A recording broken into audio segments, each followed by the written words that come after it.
Avoid this if you go to Japan. As someone who lived half of my jinsei in Japan and moved to America, I know how different the two cultures can be. But if you were thinking on going on a little trip to Nippon and doing everything you ever wanted to do, here are 5 things to avoid to be accepted into the culture. Avoid serving yourself a drink, but serve it to others first. Now, the most popular drink in Japan is osake. We got the plum sake, yuzu sake, and even strawberry sake.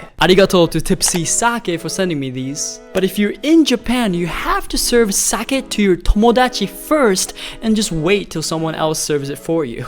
Arigatou gozaimasu. And then say kanpai, which means cheers and drink. Umai. Oishii. It's actually really good. Strawberry mo very good though. My favorite is the yuzu sake, and you could even pair it with pizza and use the code Matsu to get 10% off. Big arigato to Tipsy Sake for again sending me these. Number 2, avoid not drinking in public. In Japan, public drinking is actually allowed. Legal. Uso desho. That's why you can easily buy Sapporo Obiru, even a tall boy, from vending machines. So if you ever wanted to go drink biru in broad daylight, just go to Japan, and especially during the omatsuri season, which is basically the Japanese festivals, Shinto festival season, it's everyone's doing it. Also during hanami, literally hanami, which means flowers, and mead, which means to look at, it's during the cherry blossom season, where everyone have a little picnic under the sakura tree and watch this cherry blossom bloom and eat food and a little bit of sake. Interestingly, in Japan, the Japanese government literally came up with a campaign called Sake Viva. And it was actually by the National Tax Agency, and they asked people aged 20 to 39 to come up with ideas to revitalize the alcohol industry in Japan. Apparently, the alcohol intake, especially for the youth, is going on a decline, and it's affecting the tax agency. Not enough okane. Chotto matte. So to flip that around, they literally asked the Japanese youth for any ideas. They're running out of ideas. If you have any ideas, just hit me up and I'll make a submission for you. Maybe we'll earn an award or something. But obviously, don't be a silly baka, don't be a sussy baka and be belligerently drunk in public in Japan. We all know you're not Rock Lee, you're not able to do the suiken, the alcohol punches, the drunken fisting coming out, I know. So the drinking age is 20, hatachi. So if you're above the drinking age of Japan, you're allowed to drink in public, but always be respectful. And by respect, I mean the Japanese language and the culture. And if you want to get to know Japanese language and the culture a little bit better, I came up with a free newsletter in the description down below where you can sign up for free, and I'll send you every single day for 4 lessons straight to your email about Japanese language and culture. Number 3, avoid not going to a izakaya. So izakaya is definitely a must not miss experience if you go to Japan. Like, you gotta go there, you have to check it out. Some people call it a pub, but I think it's way more than just a pub. Izakaya literally means a stay, sake, shop. And unlike just typical bars in the West, you're meant to stay, sit down, and drink osake. To go specifically, when people walk into an izakaya, they will almost always be seated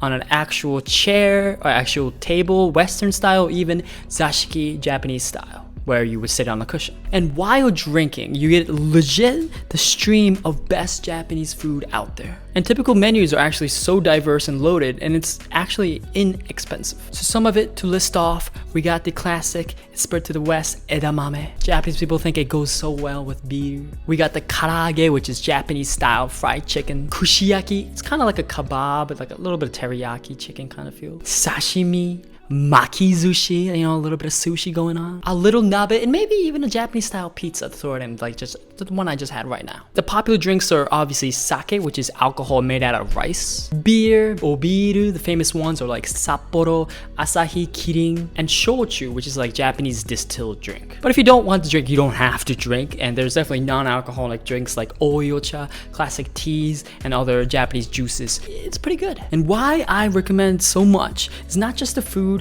and the drink, it's because you get to actually converse with the locals of Japan. One of the biggest things I hear from Westerners who visit Japan is that one of the best experience they ever had was going to an izakaya where they were able to have one-on-one or even one-to-group conversation with legitimate Japanese natives and locals who live around that area. Japanese people will go up to you and ask what you do, where are you from, and those legitimate conversations could actually happen. Izakaya is well known in Japan as being a little bit different from other parts of Japan because unlike the quiet, respectful, reserved, izakaya tends to be a lot more open and social. Could it be because of the little sake, a little bit of alcohol? It could be, but at the end of the day, people do go to izakaya knowing that they're gonna be more open and have more meaningful conversations with other people. The workers will be livelier and even the people as well. Number 4, avoid not knowing these phrases if you go to a izakaya. I know what you might be thinking. You might be like, Matsu, okay, you sold me. I'll go to a izakaya. I wanna make a tomodachi in Japan, but you gotta teach me, I need a quick crash course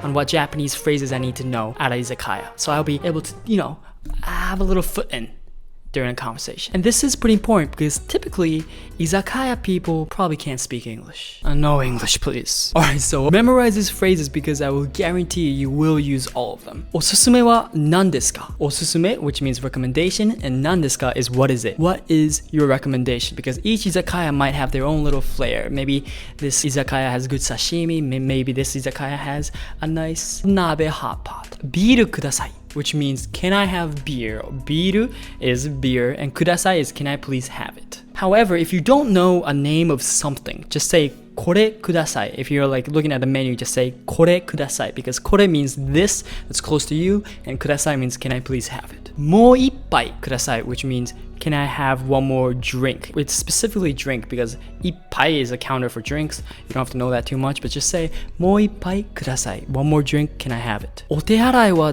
doko desu ka? Which is one of the ways of saying where's the bathroom.